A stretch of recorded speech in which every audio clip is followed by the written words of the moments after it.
Hey everyone, this is Mark from Fit for Performance. Today I'm going to talk to you about cardio. A lot of people have a lot of questions about cardio. What's the best type of cardio? What kind of cardio should they do? Which one's the most effective? And some people even ask what cardio is, like what is cardio? So today I'm going to answer all those questions, and hopefully by the end of this video you're going to really understand what cardio is, why we need to do it, and which one is probably the best for you. Okay, so firstly, what is cardio? Well, basically, cardio is anything that focuses on your cardiovascular system. So it's anything that's going to get your heart rate pumping and your lungs pumping, and your body's learning to use oxygen more efficiently. Usually we think of something like running, swimming, or cycling, or any of the sports that actually involve those. So football would be included, both American football and what the Americans would call soccer. Basketball, rowing would be included in that, aerobics, jump rope, any of the above would be included and considered to be cardio.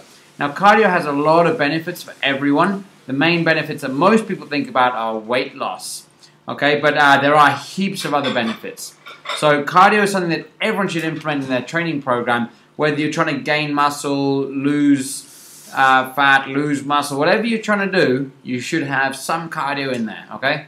Alright, so you've probably heard there are a lot of different types of cardio. You've got all sorts of programs on the internet. Generally speaking, what I'm going to do is I'm going to break down cardio into why you're doing it, which basically follows the aesthetics path, which is to look good, or the performance path. And this is preparing yourself for some kind of a competition or trying to beat your times or something like that. Okay, so first of all, we're going to talk about aesthetics. Okay, when it comes to aesthetics, a lot of people kind of asking the question nowadays, what's the best type of cardio for them? With your cardio, a lot of people basically go down the long, low-intensity cardio, something like running, a very, very slow jog, or even walking for like 45 minutes and up of that. So some people go for an hour, hour and a half. Then everyone's saying, oh no, it's this interval training. Or high-intensity interval training where we're really putting out maximal effort, taking short breaks, maximal effort again, and the end result is actually burning more calories. A lot of people are confused which one's actually best for them and what are the pros and cons of these types of training. So I'm going to talk about that for you right now. I'm going to try and do it very, very quickly. Okay, before you do any kind of cardio or get into anything, I really advise that you sort of take it really slowly at the beginning. It's not worth risking an injury. Injuries are really, really common with all types of cardio. People get joint injuries and all sorts of things. But once you've done that, you're probably wondering to yourself, okay, do I need to go high intensity or do I need to go low intensity? Well, let me just quickly sort this out for you, because some people go low intensity burns more fat, but high intensity burns more calories. How is that possible? Okay, when we do low intensity cardio, our body will choose to use fat, generally speaking, for energy. Okay, because your body's got a lot more time to process the fat. You've got about 9 calories per 1 gram of fat, so it's much more calorie dense than carbohydrates. But our body prefers to use carbohydrates when we need it quickly. Okay, so when we're doing it very, very slowly, going for these long walks or these really slow jogs, we really burn a much higher percentage of fat. Okay, which is a great thing. There are a couple of problems with it though. It does take a long, long time, and some people do find it chronically boring. Okay, so you've really got to try and find it an interesting way of doing it. Trail running is a great way of doing it. If you're on a running machine, iPad, or something, some kind of a tablet, put on a movie and just go. Alright? Try and make it fun for yourself. The benefit of it is, if you're trying to build muscle, or you're really worried about your muscle mass, then it really focuses much more on just burning the fat, which is great. You should burn far less muscle, okay, when you're working out at a low intensity for a long time. It's also relatively safe. When you're going really, really fast on running machines and changing direction, that's when people twist their ankles and bust up their knees or pull a hamstring. Okay, very few people injure themselves if they are careful about their long distance, low intensity training. My dog just jumped up on my lap. Sorry about that. Okay, the next type of training, what we've got is we've got interval training. Okay, interval training is as the name would suggest, you have intervals. Okay, this interval is changing the output, the intensity output of our training. So for example, If you go on a running machine, you'll often find a interval training program where you'll see the speed goes up and drops down and goes up and drops down. This is interval training. High intensity interval training is the same thing. It's a type of interval training. The intensity is much, much higher. Okay, so usually we're going 100% at something and then taking a break. Whereas the regular interval training, we don't necessarily have to go 100%, but we go much, much faster than we can comfortably maintain. Okay, this is interval training. Now, the benefits of interval training is you do burn more calories in a shorter period of time, which is great for those of you who are trying to burn calories. Now, the great thing is also a lot of people find that they get this afterburn effect, or it kicks up their metabolism for the next sort of 24 to 48 hours, which helps them burn fat after their workout, which is really, really beneficial. A couple of problems with it though. The first problem is it is much more dangerous to do because you are going 100% at something, especially if you're doing the high intensity interval training. And the other problem with it is you might be burning a bit of muscle mass when you do it. So if you're really, really concerned with your muscle mass, I wouldn't recommend doing too much high intensity interval training, especially if you're cutting down on your carbs or something like that, and you don't have a lot of carbs. Your body will start breaking the muscle down. Okay.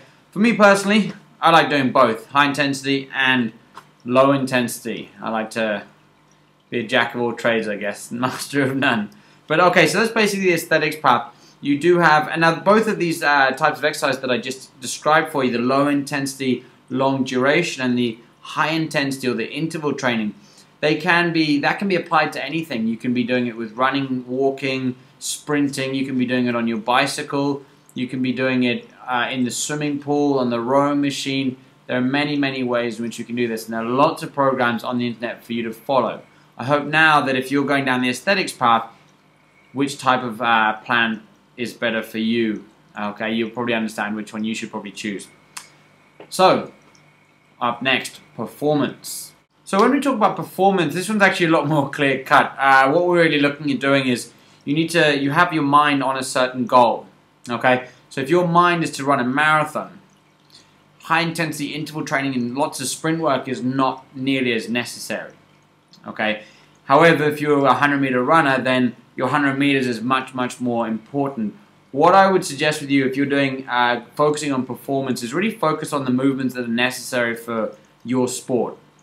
Okay, so if you are playing a sport like American football, they're doing a lot of sprint work.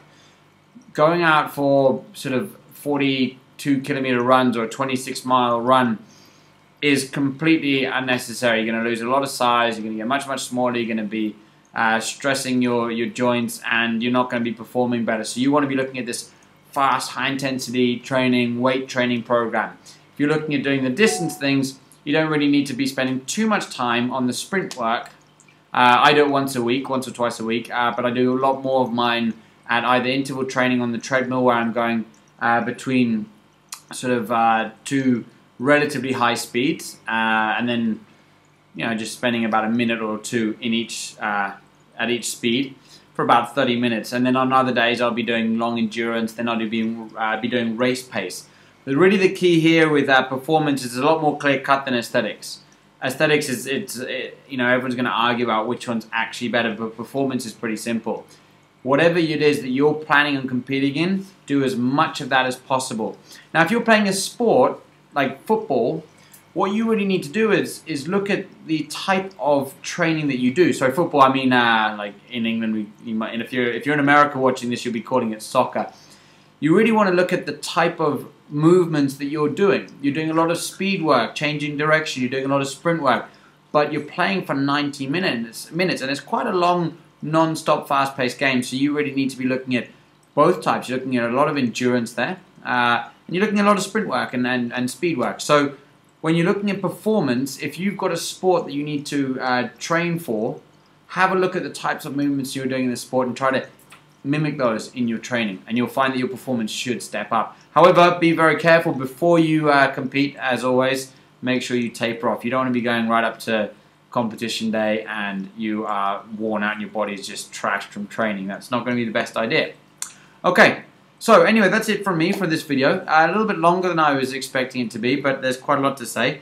So basically, cardio, in summary, works on your heart, your lungs, something where you're keeping yourself going for a prolonged period of time. We have high intensity and low intensity are the main sort of main types of cardio exercise that we have. If you're going down the aesthetics path, think about whether you need to be, if you want to hold on to that muscle mass and save yourself and make sure you don't get any injuries, maybe go for the low intensity, long stuff. If you're a strong guy, you're not really, or woman, sorry, if you're not really worried about any injuries, your body's nice and tough, you're not trying to keep hold of the muscle mass, and you're just looking at smashing those calories. Most of those calories will be glycogen, some will be protein, a little bit will be fat, but you are going to burn a lot of calories. So that might be pretty good for you. Down on the performance path, have a look at what it is that you're looking to do, and choose whichever one will imitate that as much as possible. Okay, so if anyone has any questions, please come to my Facebook page at www.facebook.com/fit4performance. Alright, hope everyone has some good training and gets nice and fit. Take care, guys.